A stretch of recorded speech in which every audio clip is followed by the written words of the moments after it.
Avec la crise du Covid, on a pu voir les fractures sociales s'intensifier dans les différentes classes économiques, surtout dans des petits pays comme le Ghana. Et si le revenu universel était la solution?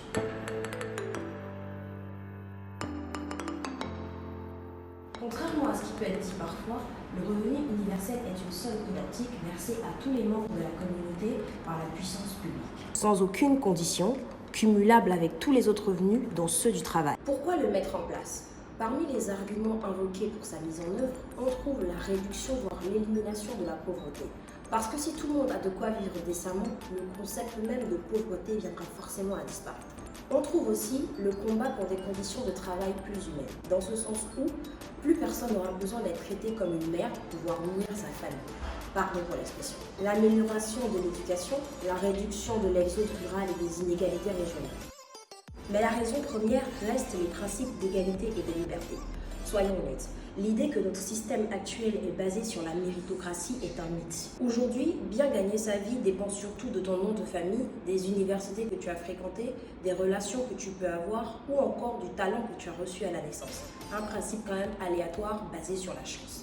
Encore qu'il faut être né dans un pays où ce talent est reconnu. Des pays comme l'Ouganda ont commencé à verser une allocation d'un montant de 350 € par mois entre mai et octobre 2020. Pourtant, en 2016, lors d'un vote en Suisse, 77% des électeurs ont rejeté le projet de mise en œuvre d'un revenu universel pour tous. L'une des principales préoccupations étant qui va payer pour ça? L'autofinancement est la première réponse apportée par l'ONG, le Mouvement français pour un revenu de base. On pourrait commencer par transférer le budget dédié aux aides et allocations que l'État donne déjà à certains dans une caisse faite pour le revenu universel. On pourrait même aller plus loin en fusionnant le système d'aide, de chômage, de retraite. Certains préconisent également la redistribution des profits issus des ressources naturelles, parce que les richesses de notre sol nous appartiennent à tous à part égale. Et pourquoi pas créer notre propre monnaie? Certains pourraient qualifier ce système d'injuste dans ce sens où il pourrait favoriser la fainéantise et l'inactivité.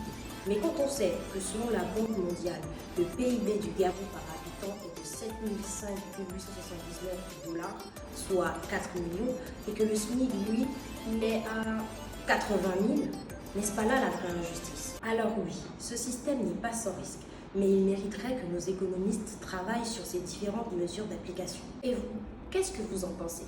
Donnez-moi vos avis et surtout, abonnez-vous!